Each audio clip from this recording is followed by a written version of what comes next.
우리 듣고 향인 공동체가 각자의 공간에서 온라인 생방송을 통해 예배드린 지도 벌써 2주째가 되었습니다. 지금 우리는 각자의 삶의 공간에서 이 온라인 매체를 통해 하나의 시간을 공유하며 하나의 마음을 나누고 있습니다. 물론 지금 우리가 겪고 있는 이 상황은 너무나도 두렵고 또 그 끝을 알 수 없는 불안으로 가득 차 있습니다. 매일매일 기하급수적으로만 늘어가는 확진자 수를 확인하며 나 자신의 생명과 안전을 보장해 줄 만한 정보와 물건을 확보하기 위해서 애쓰고 있습니다. 사람과 사람이 모이는 모든 행사들이 줄줄이 취소되고 급기야 대부분의 종교 활동마저도 중단되고 있습니다. 우리도 이러한 상황에 발맞춰 함께 모이는 예배를 잠정 중단하고 이렇게 온라인으로 서로의 시간을 공유하고 마음을 함께 나눌 따름입니다. 지난 2주간 우리는 사람에 대한 두려움을 깊이 느끼고 있습니다. 하지만 동시에 우리는 그 사람에 대한 그리움 또한 절실히 느끼고 있습니다. 서로가 서로에 대한 두려움으로 거리를 두면 둘수록 점점 더 그 사람에 대한 절실함이 강해지는 것 같습니다. 우리 듣고님들이 그립다는 말을 너무 장황하게 전해드렸습니다. 어서 하루빨리 모든 감염자들이 완치되고 이 현 상황이 안정되어 우리 듣고님들과 만나 다시 서로의 얼굴을 맞댈 수 있기를 간절히 바랍니다. 사랑하는 듣고님들, 너무나 보고 싶습니다. 하지만 우리는 성령의 동행하심을 통해 지금 하나의 마음, 하나의 의지, 그리고 하나의 희망을 품고 있습니다. 그렇기에 우리는 하나의 교회로 모여 있습니다. 그 무엇도 우리를 이 사랑의 묶음으로부터 떼어놓을 수 없습니다. 우리는 지금 진정한 공동체, 진정한 예배로 모여 있는 것입니다. 사실 2000년 전, 이 2000년 동안의 교회의 역사 가운데 이러한 절실함이 가득했던 적이 많이 있었습니다. 로마와 유대교의 박해 가운데 사람들의 눈을 피해 지하 묘지인 카타콤에서 모여 예배를 드리던 원시 그리스도교 공동체로부터 시작해 각 민족과 국가에 전파된 선교 초기에 각 그리스도교 공동체들이 그러했습니다. 예배 공간뿐만 아니라 예배의 형식조차도 제대로 형성되지 않았던 그런 공동체였지만 그 어떤 곳보다도 생명력이 넘치고 결속력이 있었습니다. 당시의 그리스도인들은 외부로부터의 박해와 압력에 신음하고 두려움에 떨었지만 오히려 그것을 극복하고 더욱더 강한 신앙과 신념으로 복음을 전파하고자 했습니다.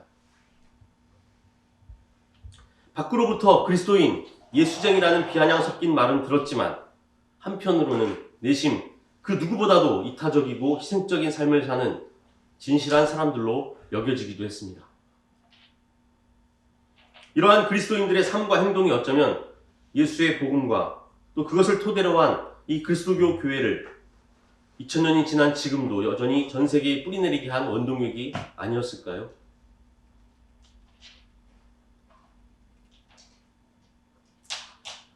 하지만 시간이 지나면 지날수록 그리스도교는 하나의 조직으로 자리 잡게 됩니다.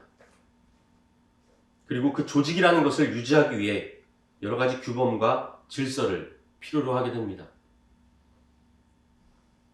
성서의 가르침을 토대로 교회 조직을 유지하고 지탱할 수 있는 규범, 즉 교리를 만들게 되고 그 교리를 가르치고 그 교리에 따라 조직의 질서를 수호하는 이들을 세우게 됩니다.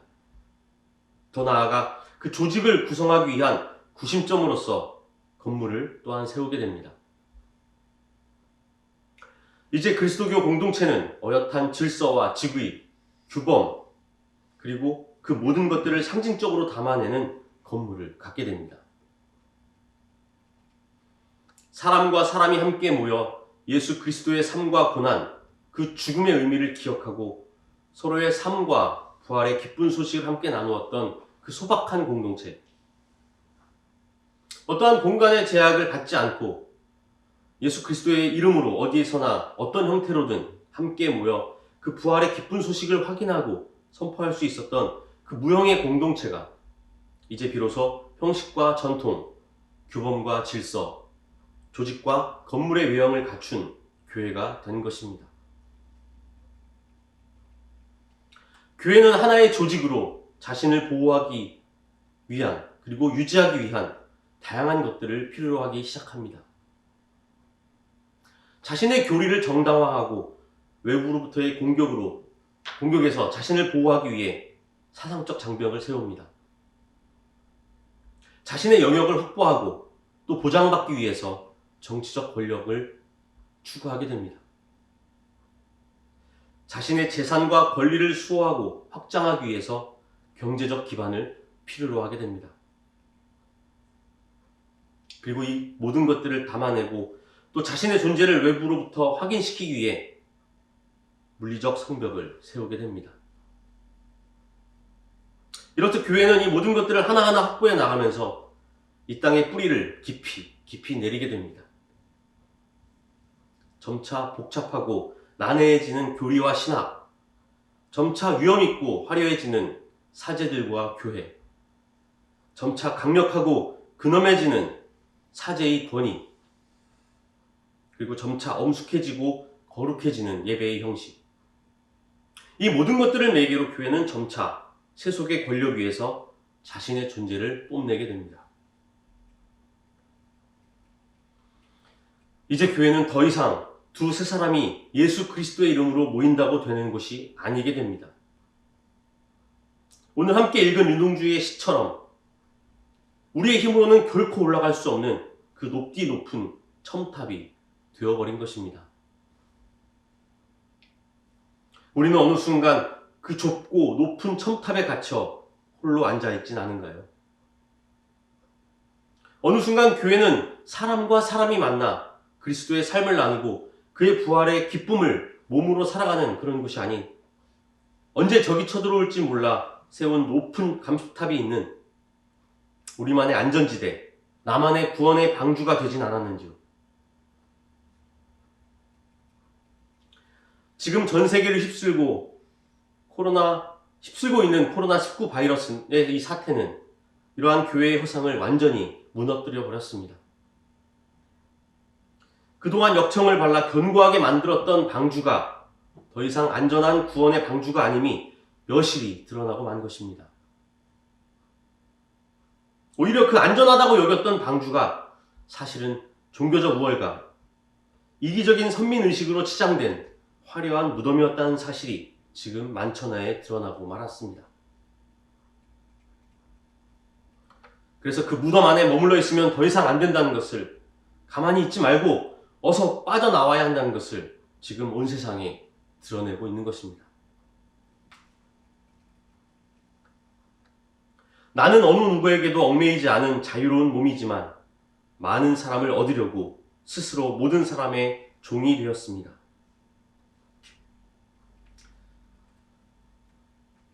사도 바울의 이 고백은 오늘 교회가 어디로 향해야 하는지를 우리에게 분명히 보여주고 있습니다. 자신의 자유를 누리고 또 그 권리를 행사하며 충분히 살아갈 수 있었지만 그는 스스로 모든 사람의 종을 자처하고 나섭니다.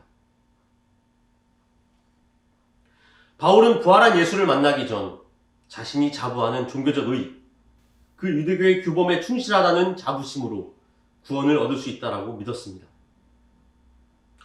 그는 스스로 방주 안에 안전하게 자리 잡은 존재라고 여겼던 것입니다.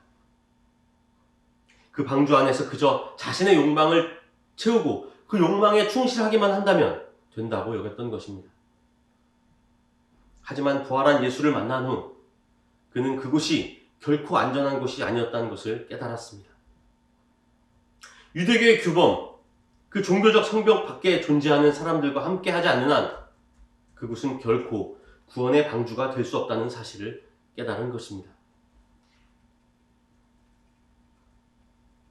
그래서 그는 스스로 그 방주로부터 걸어 나왔습니다. 하지만 그가 부활한 그리스도를 만났다는 사실, 그것 또한 바울 자신의 보호막이 되지는 않았습니다. 오히려 그 사실은 바울 자신이 그 보호막을 걷어 제끼고 그 보호막 밖에 있는 타인으로 다가갈 수 있도록 추동하는 힘이 되었던 것입니다. 유대인에게는 유대인이 받아들일 수 있는 만한 방식으로, 이방인들에게는 이방인들의 관점과 그들의 삶의 정황에 따라, 그리고 믿음이 약한 이들에게는 그 믿음이 흔들리지 않도록 배려함으로 다가갈 수 있었던 것입니다. 인간의 몸으로 이 땅에 오신 예수 그리스도의 성육신에 대한 그 믿음이 바울 자신에게 이러한 복음을 위한 여정을 가능하게 했던 것입니다. 바울의 이러한 자세는 가능한 많은, 그리고 가능한 다양한 이들에게 복음을 전하고 그 복음의 기쁨에 함께 동참케 하기 위한 자기를 내어주는 행위인 것입니다. 이것이 바로 바울을 통해 우리에게 알려진 그리스도인, 그리고 그 공동체의 정체성인 것입니다. 오늘은 그리스도의 고난을 기억하고 그 부활을 기다리는 절기인 사순절 첫째 주일입니다. 이 땅에 인간의 몸으로 우리 삶 가운데 오셔서 그 몸을 통해 우리의 고통과 슬픔을 살아낸 인간 예수.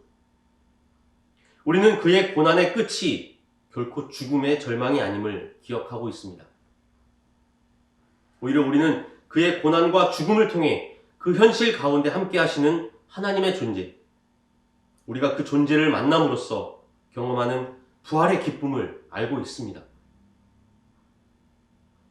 하지만 그 부활의 희망, 그 복음을 함께 노래하기 위해서 모인 교회가 어느덧 나의 안전, 나의 축복, 나의 욕망을 보장해주는 나만의 방주로 전락하는 모습을 우리는 또한 지금 목격하고 있습니다. 자신의 욕망을 실현하기 위해 그리스도의 복음을 악용하고 스스로 신이 되어버린 저 수많은 사이비 교주들, 그들이 지은 저 거대하고 화려한 첨탑 안에 갇혀있다는 현실을 우리는 이제 조금씩 자각하고 있습니다. 하지만 여전히 그 첨탑 아래에서 모여 스스로 정통이라 여기는 교리와 그 형식에 매여 서서히 침몰하고 있는지도 모른 채 아직도 그 화려한 구원의 방주에 미련을 두고 있는 이들 또한 있습니다. 스스로 그리스도인이라, 그리스도의 교회라 주장하지만 사실 누군가의 욕망을 위한 대리인 노릇을 할 뿐, 그동안 그렇게 머물러 있는 자신들의 처지를 여전히 깨닫지 못하고 있는 것입니다. 우리가 그리스도의 이름으로 모여 드리는 예배, 모든 종교 행위는 나만을 위한 축복이 아닌 바로 복음의 복에 동참하기 위한 것입니다. 그것은 어떠한 인위적인 기준, 규범에 매이는 것이 아니라 하나님으로부터 온전히 주어진 그 자유 안에서 행해지는 축제입니다. 너희는 사람이 정한 기준을 따라 심판한다. 나는 아무도 심판하지 않는다. 예수는 스스로를 심판자라 여기지 않았습니다. 그는 오히려 심판의 대상인 자들과 같은 위치에 스스로 함께한 죄인의 친구였습니다. 그의 모든 말씀과 행위는 심판을 목적으로 한 것이 아닙니다.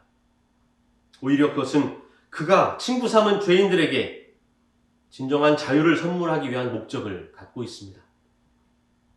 예수는 스스로 자신의 존재를 우리의 시선에 맞춰 우리가 스스로 그 구원의 복음을 듣고 실현할 수 있도록 한 것입니다. 그러나 내가 심판하면 내 심판은 참되다. 그것은 내가 혼자 있는 것이 아니라 나를 보내신 아버지께서 나와 함께 하시기 때문이다. 예수께서 보이신 그 길은 우리로 하나님을 만나도록 이끌었습니다.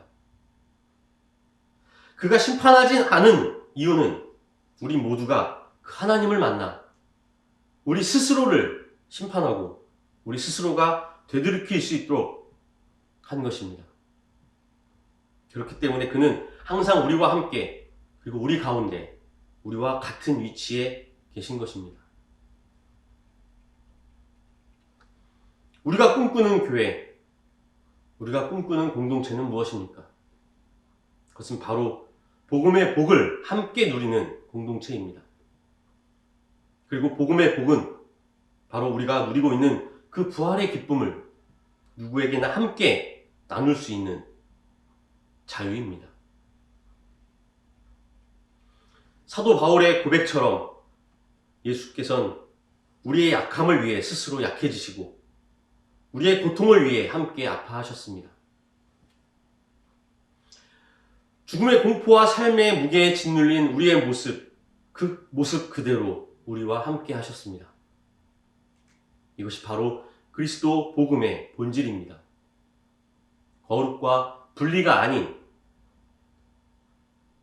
모든 이들의 고통과 슬픔에 스스로를 녹아내어 그 가운데서 함께 고통당하고 슬퍼하는 하나님의 사랑을 드러내는 것이 바로 그리스도인으로서 우리의 진정한 정체성인 것입니다. 타인의 고통과 슬픔 위에 초월해 존재하는 그 누구도, 그리고 그 고통과 슬픔을 먹이 삼는 그 어떤 존재도 그리스도와 함께 하시는 하나님의 참 심판에서 결코 자유로울 수 없을 것입니다. 지금 이 세계 곳곳에서 전염병의 공포와 고통에 씨름하는 모든 이들과 함께 아파하시는 하나님을 발견하는 눈, 그것이 바로 우리의 믿음이며 그 믿음만이 비로소 이 세계 안에서 하나님의 복음을 선포하는 능력이 됩니다. 그리스도의 고난을 통해 우리가 알 수 있는 것은 바로 복음의 본질입니다. 약한 이들을 위해 스스로 약해지는 것, 서로의 두려움을 함께 나눔으로써 그 너머에 있는 희망을 함께 꿈꾸는 것, 나 자신의 안전에 안도하지 않고 불안과 고통에 떨고 있는 이들에게 손 내미는 것, 그래서 고통받는 이 세계 가운데 현존하시는 하나님의 존재를 함께 발견하는 것, 이것이 바로 복음을 통해서 우리가 얻을 수 있는 참된 복입니다. 복음의 복에 동참하기 위해 타인을 향해서 존재하는 교회, 이것이 바로 우리가 함께 꿈꾸고 만들어가야 할 진정한 그리스도의 공동체입니다. 함께 침묵하겠습니다.